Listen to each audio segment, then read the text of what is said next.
I saw this comment probably like a month or two ago that I thought was so funny. It was like, you know you're a Molly fan when every time she says the worst year of my life, you go, 2008.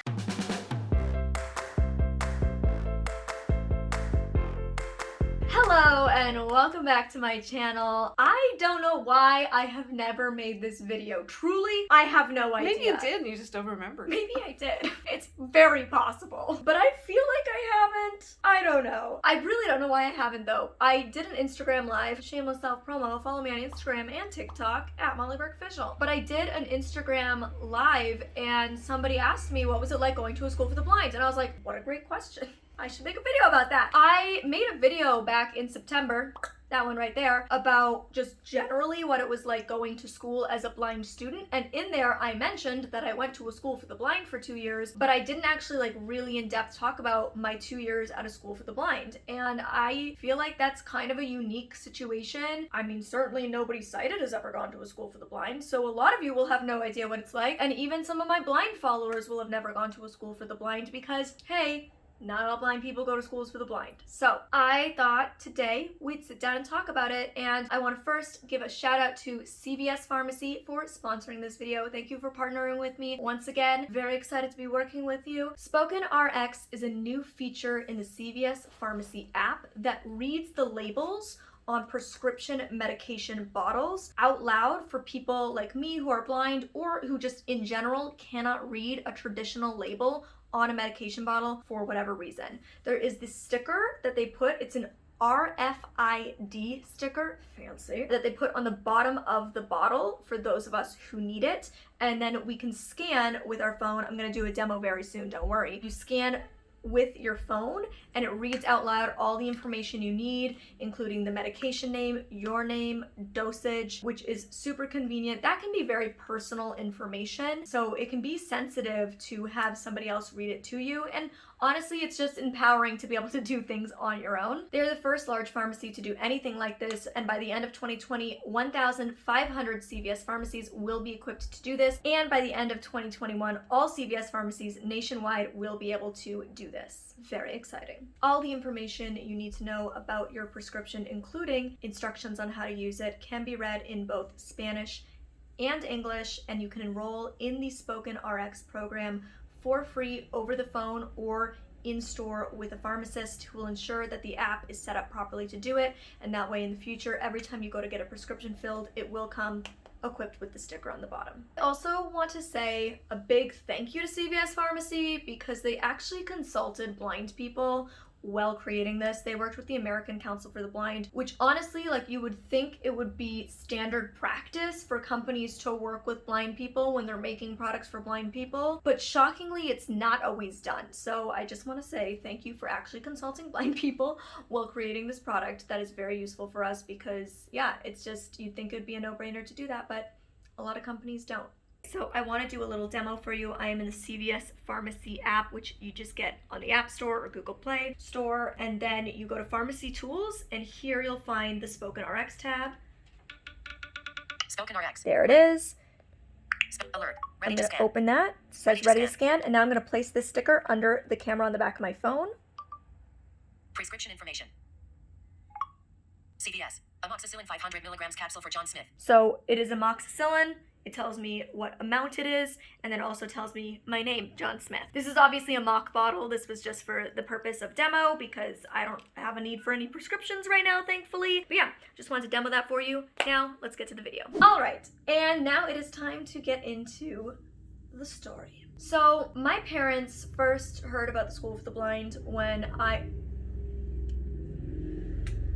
Mom, tell them. Every time I sit down to film, every time, without fail, the garbage truck comes. I tried to film this over an hour ago, and the garbage truck was like, I'm gonna take an hour to scoop all of the different dumpsters. Anyways, so my parents first heard about the School for the Blind when like all the engines in the world are taunting me every time I sit down to film. They're like, vroom, vroom, vroom. Oh, you want to film, little girl? Vroom, vroom.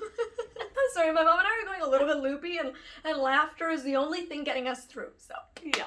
Here's for getting through life. Okay, so they found out about the School for the Blind when Now there's nothing happening. Now I'm just laughing.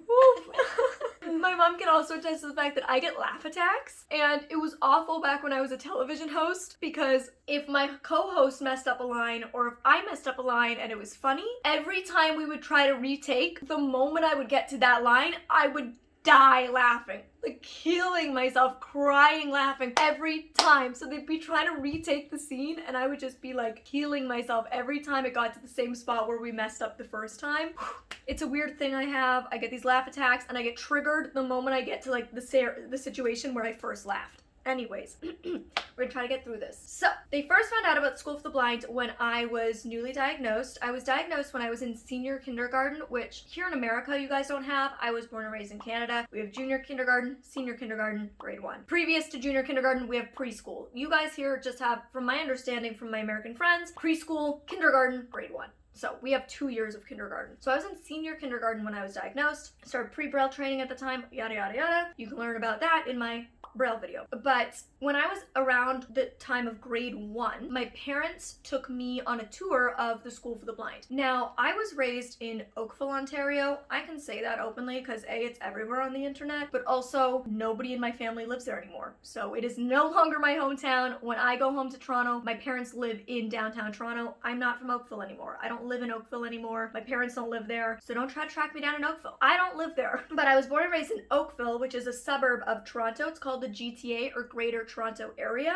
And then Brantford is where the School for the Blind that I went to is. It was called W. Ross Macdonald. I don't know why I said was. It's still called W. Ross Macdonald. But I went to W. Ross Macdonald School for the Blind in Brantford, Ontario, which is about an hour-and-a-half drive from my hometown of Oakville. So we drove an hour and a half out to W. Ross and we did a tour. I was really young. I was 6 or 7. I still have glimpses of it. Like, I still vividly remember like certain snippets, certain moments from that day. I had no idea why I was there or what it was for, but I vividly remember like these little snippets from that day. Obviously, ultimately, my parents decided not to send me to the School for the Blind for that time in my life. Now, I want to explain a little bit about Schools for the Blind. So, in America, I'm pretty sure every state has one. If not, a lot of states have them. There's a lot of different states that have like a dedicated like Texas School for the Blind. In Canada, we really mainly have the one. I believe, and I could be wrong, there's one in Quebec, a small one, but other than that, the only one is W. Ross Macdonald in Ontario. So you can actually only attend W. Ross if you live in Ontario, which is a very big province. In Canada, we have provinces. In America, you have United States. So you can only basically go there if you live in Ontario. It is a day school and a boarding school. So it's split. You can be a day student if you live within a certain radius from the school. I was at the very outest edge. The most outest edge. The most outward edge. I was like the furthest you could possibly be. Like my house was the cutoff line, okay? It literally, my home, my very home was where they were like, and this is where we stop. Like, it's true. Yeah, I think you're right. It's like our house, they were like, all right, not past this though. And so anybody who lived further than me had to board at the school, which means every Sunday afternoon they were bussed in and every Friday afternoon they were bussed home or flown. If they lived far enough, like Ottawa, which is kind of the furthest end of Ontario from Brantford, they would be flown home. Or I believe Thunder Bay was also flown home. I believe Sudbury was flown home. Again, I could be wrong. If any of you went to W. Ross, I know some of you still watch my content. Comment below because you guys might know better. But that's what I recall from the time that I was there. I was there from 2009 to 2011. That was my time frame. 2008 to 2010. Boom. I was there from 2008 to 2010.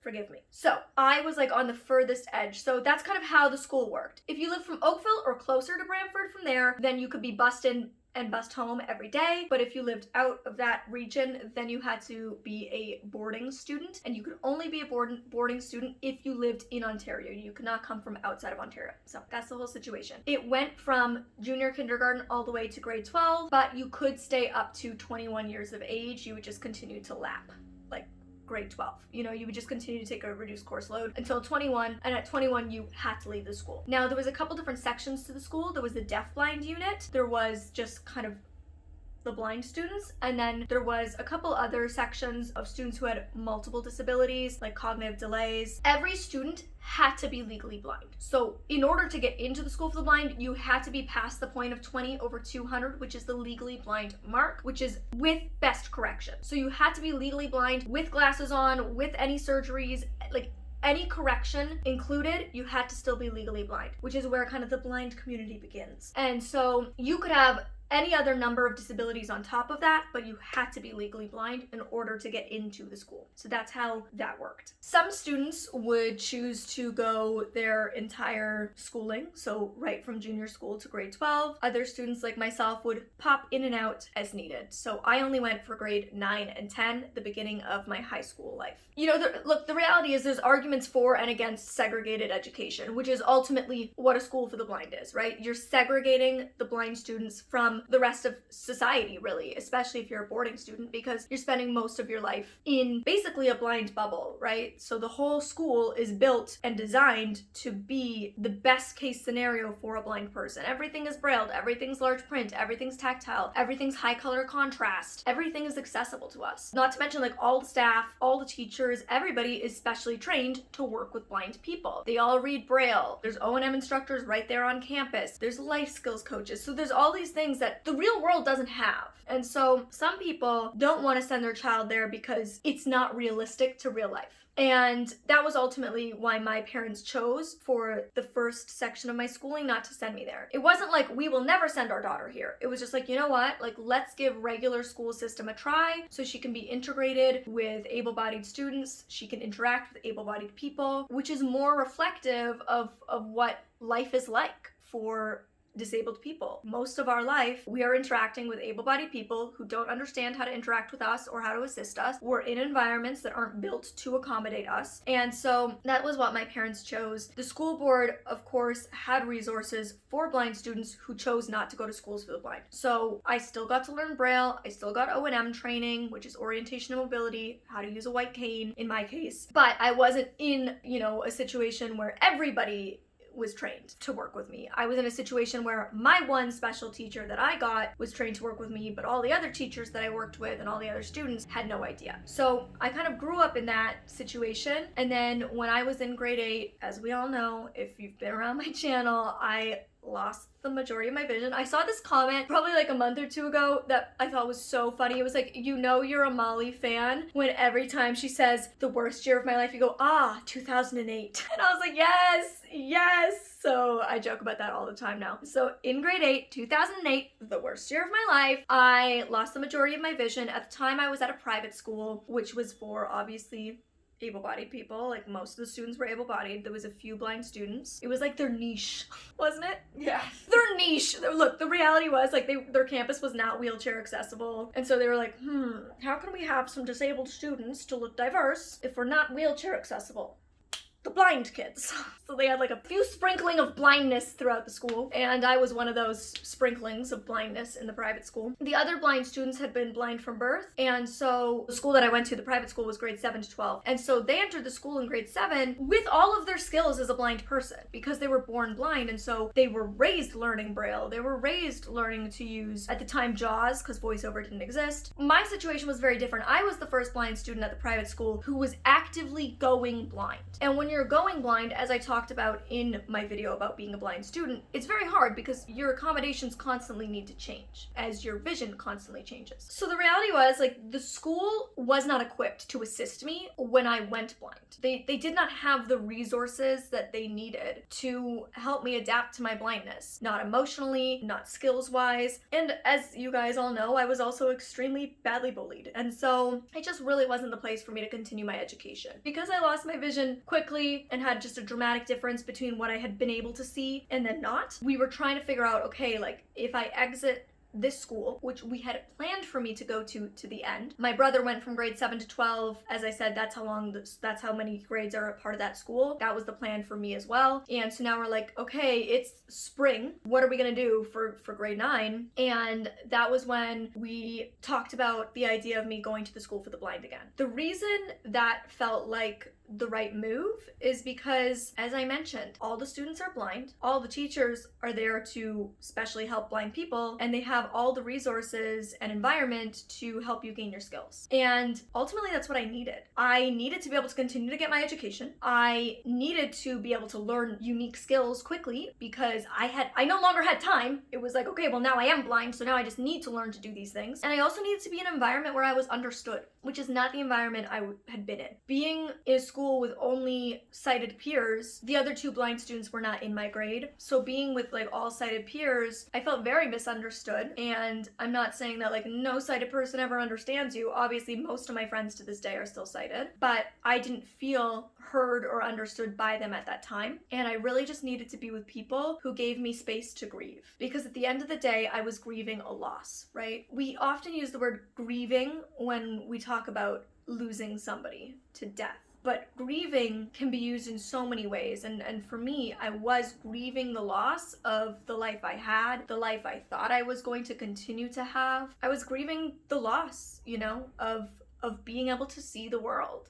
And I needed to be able to be in a space where people understood that I needed space to grieve and that was a part of my journey and my process to recovery. Whereas I felt that I was in a place where all the other students were just like, why are you so depressed? Why aren't you happy? It's not a big deal. They were invalidating very real feelings for me. So the idea of me going to the School for the Blind came up again, and I went for a trial. So in the spring of 2008, I went for my trial. A trial at the School for the Blind was basically where they had prospective blind students come to the school for a week and give it a go. Basically, like, see how they liked it. And so I went, I attended classes for a week, and, I met who would be my peers, and it was like a breath of fresh air. It was like a sigh of relief. It was like being in this place where I was understood. And I had felt so misunderstood for so long, and it was causing me so much pain that it was just like the greatest feeling to walk into an environment where it was just like, we get you. And I was honestly really excited. I was so excited about this. I was just like, this is my place. These are my people. And I was like, this is what I want. This is where I want to go to school for high school. And going into it, I knew like it probably wouldn't be where I finished high school. Like I said to my parents, I want to go for max 2 years. That was my plan. I wanted to go for 2 years. And so we ended up making the decision. We pulled me out of the private school and registered me for the School for the Blind for fall of 2008, my grade 9 year. There was great things about it, and there was incredibly challenging things about it. The incredibly challenging part was an hour-and-a-half bus ride there and an hour-and-a-half bus ride home every single day. That was a good day. If there was a snowstorm, and again, this is Ontario, Canada, there's snowstorms, it would become even longer. I think my longest bus ride one day was 3 hours home. 3 hours. And yes, it was a short bus. I rode the short bus. Proud short bus rider. Shout out to my fellow short bus folks. So that was very challenging. I had to get up incredibly early, and I am not a morning person to this day. And by the time I would get home from school, it was very late, so I would eat dinner, and then I would have to start my homework. And so that was very, very challenging. So that was definitely one of the hardest parts about it. Another hard part was the only students in my class, so they had different streams. I was in the highest level of the academic stream, and I was the most blind in my class, and I was the only female in my class. So that was a little bit challenging at times. The class sizes were tiny, you guys. My class had 5 people, so it was 4 boys and me, and all the classes were pretty much that size because, again, it's like only blind students from Ontario. Like, it's a real small pool you're pulling from. So the classes were tiny, which I really liked, to be honest, because you got a lot of attention. And I don't mean like you got a lot of attention, I want attention. I mean like academic attention from the teacher. Like you were able to get a lot of help. Your questions were always answered. You really felt comfortable with all of your classmates because there was so few of you that you all just like felt really comfortable with each other. So I really liked having very small class sizes. All the teachers read Braille. Every classroom had Braillers on the desks. And so I would go in, sit at my desk with my Brailler. I would Braille all my answers out to all my tests, all my homework, and I would be able to just like hand the teacher my Braille homework. Crazy. That's so wild to think about. Like that had never happened before in my life. If I did Braille homework, I would have to give it to my vision itinerant, who was my Braille teacher, and she would have to transcribe it into print, and then she would hand it in to the teacher to review. So it was crazy just being able to, like, if I had typed something in class and wasn't sure I had done it right, my teacher could just come over and look at my Braille and be like, oh no, that's where you went wrong. Wild. So that was really cool. They also, like I said, had like lots of special programs. So they had orientation and mobility at the school. They had a special tech, oh, I'm not good at this stuff, explaining this stuff. They had like a special tech wing where this guy could like evaluate what tech products would be best for you and help train you. They had life skills, so I would get to have life skills classes where I would learn to do things. They had cooking classes where you could learn to cook as a blind person. I took wood shop. What school would ever let a blind person take wood shop except the School for the Blind? Yes, they let me take wood shop, and I built a bookshelf, and I'm very proud of that bookshelf, and then my mom gave it away. It was a very nice bookshelf. It was, you did a great job in that. Thank you. I got high marks. Went to somebody else in need. Thanks, Mom. Yeah, it was really cool. And they had, of course, a Braille teacher. Their library was filled with Braille books instead of regular books. Like, it was really cool. Their computer lab, like, all the computers had Zoom Text, JAWS, all the different programs that all the different variety of students would need depending on their vision loss. So it was definitely an incredibly unique environment. All the lockers had large print and Braille. All the classrooms had large print and Braille nameplates outside. The floors had high color contrast tiling. One of the, like, units in gym class was goalball, which is a sport for the blind. So there was a lot of stuff that was very unique about it and really cool and very special. And honestly, like, yes, I was the most blind in my class, but nonetheless, like, all the other students in my class and in my grade in general were also blind, to be clear. In my grade, there was other people equally as blind as me. It was just in my stream, I was the most blind. But just having, regardless of if they were like as blind as me or not, they understood, right? In some way, they understood what it was like to live this life. And that was what I needed. I needed to be around people who were like, the way you live is okay. You can feel however you need to feel about it right now. And we're gonna like give you that space to feel what you need to feel. And it's valid and it's okay. We get it. We felt it too. And that was just really special. So I'm really grateful for that. Going to a school for the blind is not the right decision for everyone. It was absolutely the right decision for me, but it was also the right decision for me to leave after 2 years. To be honest, like, I felt after 1 year I was ready to leave, because not only was it such a great environment for me to learn all my skills really quickly, feel understood and accepted again, grieve, have my space and time, connect with my community on a deeper level again, on a daily basis. You know, there's so much good that came out of that first year, but also, like, not only within school was I doing stuff like that, outside of school, I was continuing to go to therapy. I was working with a nutritionist to be really healthy internally. I was working on my spirituality, my fitness journey. I was a part of a band where I was expressing myself through music. I was dating somebody who I was in love with outside of school. He was excited. And so I had all this great stuff happening. Then I won Miss Teen Canada. That's a whole thing that summer. That's a good story. God, there's so much I've never told you guys. Like, there's so much. Okay.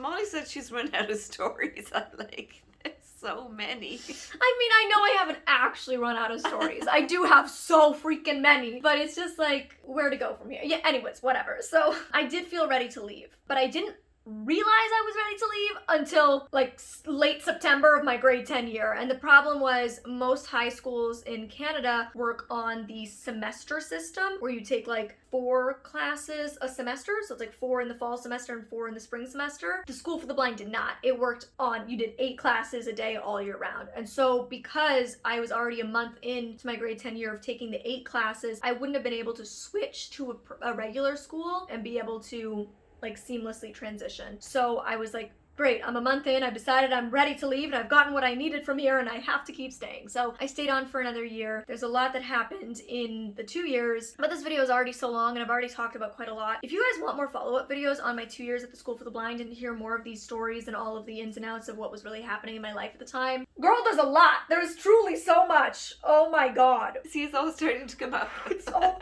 It's flooding back, Neve. It's flooding back, and I want to close the floodgates. I want to close the gates. Oh my god, remember when Aiden and I broke up? Oh, that was tough. That was so tough.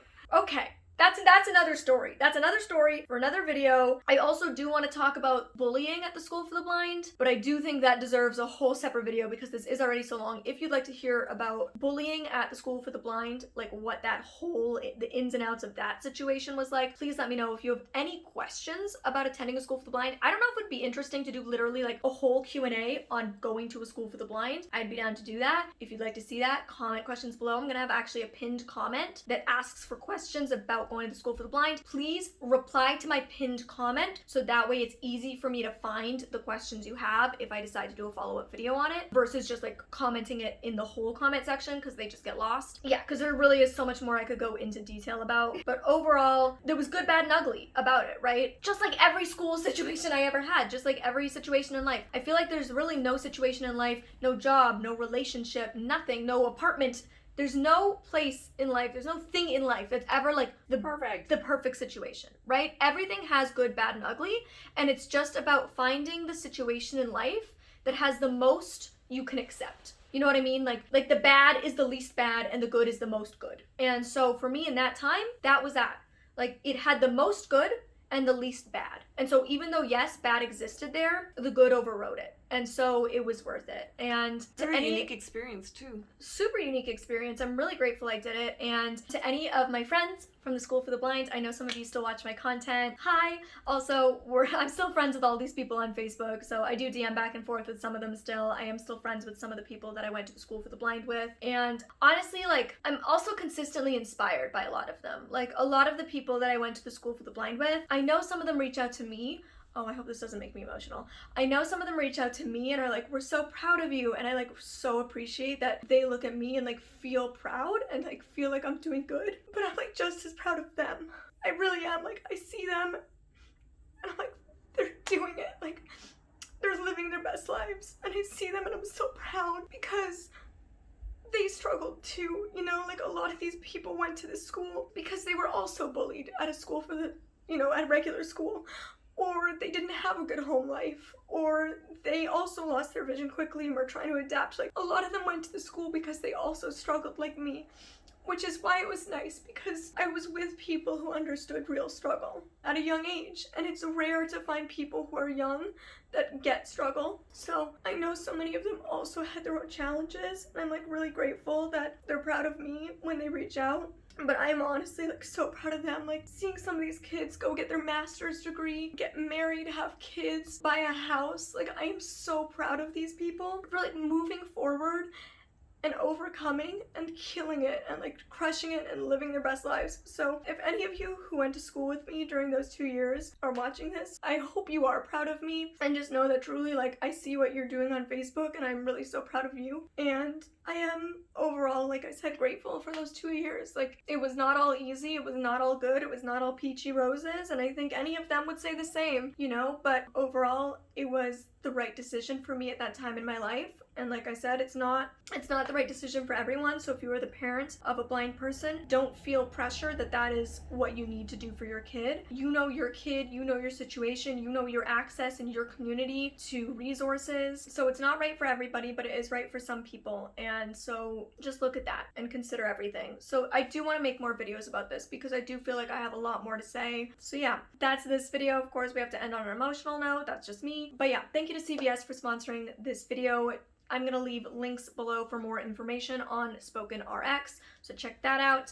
If you want another blindness related video, you can click up here. If you want another video where I cry, you can click up here. Okay, I'll see you guys next time. Bye.